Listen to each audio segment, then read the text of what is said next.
Assalamualaikum warahmatullahi wabarakatuh. Alhamdulillah anak-anakku, kita dapat berjumpa online kembali di mata pelajaran IPS.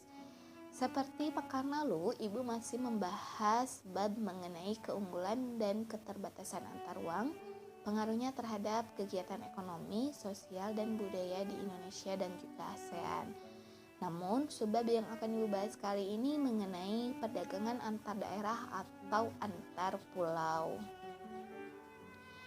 Nah, anak-anakku, perdagangan itu merupakan kegiatan tukar-menukar barang atau jasa berdasarkan kesepakatan bersama tanpa adanya paksaan, ya.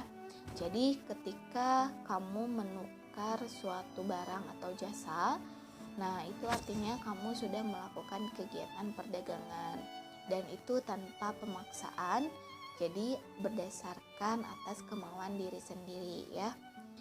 Nah, kemudian perdagangan antar daerah atau antar pulau itu diartikan sebagai perdagangan yang dilakukan oleh orang atau suatu lembaga di daerah atau pulau tertentu dengan pulau yang lainnya, dengan daerah yang lainnya dalam satu batas wilayah negara atas dasar kesepakatan. Jadi perdagangan ini dilakukan antar daerah atau antar pulau yang masih di dalam satu negara tertentu, ya. Jadi kalau misalkan di Indonesia terjadi perdagangan antar pulau atau antar daerah, itu bisa misalkan antar sesama Pulau Jawa, atau misalkan dari Pulau Jawa ke Kalimantan, atau misalkan dari Sulawesi ke Papua, atau dari Papua ke Sumatera. Nah, itu termasuk perdagangan antar pulau, ya. Atau misalkan antar daerah, misalkan dari Bandung ke Jakarta, atau misalkan dari Jakarta ke Surabaya. Nah, itu termasuk perdagangan antar daerah. Nah, kemudian tujuan perdagangan antar daerah atau antar pulau ini, satu, untuk memperoleh keuntungan. Keuntungan itu diperoleh dari selisih antara harga beli dengan harga jual. Nah, atau kalau misalkan kamu menjual suatu barang yang diproduksi oleh diri sendiri, maka keuntungannya itu bisa dihitung dari selisih antara harga jual dengan biaya produksi. Misalnya ya, Ibu beri contoh, kalau misalkan Ibu menjual mainan, Ibu beli mainan itu dari agennya. Terus satu mainan itu Ibu beli dengan harga 20.000. Nah, Ibu jual nih ke teman-teman Ibu yang sudah punya anak, dijual dengan harga 25.000. Maka selisihnya itu adalah 5.000. Harga jualnya 25.000 dikurangi dengan harga belinya 20.000, maka keuntungan yang Ibu peroleh adalah 5.000 rupiah. Atau misalkan ketika Ibu membuat produknya itu secara sendiri, ya, misalkan Ibu membuat kue, ya, kue basah. Nah, Ibu beli bahan-bahannya semuanya itu dengan harga dengan total 30.000. Nah, ketika Ibu jual semua kue-kuenya itu, Ibu mendapatkan penghasilan sebanyak 50.000. Nah, maka untuk mengetahui berapa keuntungan Ibu, harga jualnya itu 50.000 dikurangi harga biaya produksinya, yaitu 30.000. Maka keuntungan yang Ibu dapatkan adalah 20.000 rupiah. Nah, kemudian yang kedua, ini untuk memperluas jangkauan pasar. Jumlah konsumen yang mengonsumsi barang tersebut semakin banyak dan tersebar di berbagai daerah. Contoh, ketika Ibu membuat kue, ya, kue-kue kering. Nah, Ibu tidak hanya menjualnya di Bandung, tapi Ibu kirim juga ke luar kota. Contohnya ke Bekasi, Depok, Jakarta. Untuk apa? Untuk memperluas jangkauan pasar Ibu. Jadi, Ibu tidak hanya menjualnya di satu daerah saja, tapi di daerah yang lainnya juga.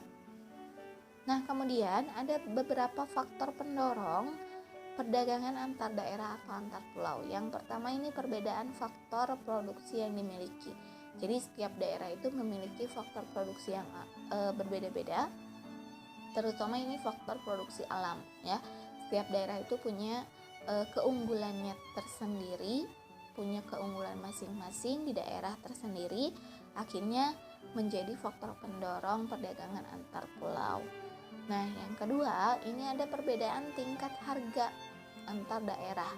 Jadi ketika suatu daerah mempunyai satu keunggulan menghasilkan suatu produk, maka biasanya harganya itu lebih murah dibandingkan daerah yang sulit menghasilkan produk tersebut. Contoh ya, misalkan kalau misalkan di Jawa itu sangat banyak menghasilkan tanaman teh. Sedangkan kalau misalkan di Papua itu nggak bisa menanam tanaman teh. Nah, kalau misalkan di Jawa itu menjual teh itu dengan harga yang murah, maka kalau kita menjualnya di Papua itu pasti dengan harga yang mahal, karena di Papua itu sulit sekali untuk menanam tanaman teh tersebut. Nah, itu perbedaan tingkat harga antar daerah. Kemudian ada manfaat perdagangan antar daerah atau antar pulau. Yang pertama ini menyediakan alternatif alat pemuas kebutuhan manusia, ya. Jadi konsumen itu dapat menikmati produk yang tidak diproduksi di tempat tinggalnya. Tadi ya sudah Ibu jelaskan. Kemudian ada juga manfaatnya untuk meningkatkan produktivitas. Jadi ketika suatu produk itu semakin banyak yang pesan, semakin banyak yang minat untuk mengkonsumsinya, maka produktivitasnya itu akan semakin meningkat gitu. Contohnya misalkan ketika ibu membuat misalkan ibu membuat baju gitu ya, baju muslim. Kalau ibu jual di Bandung itu hanya terjual misalkan hanya beberapa puluh baju saja.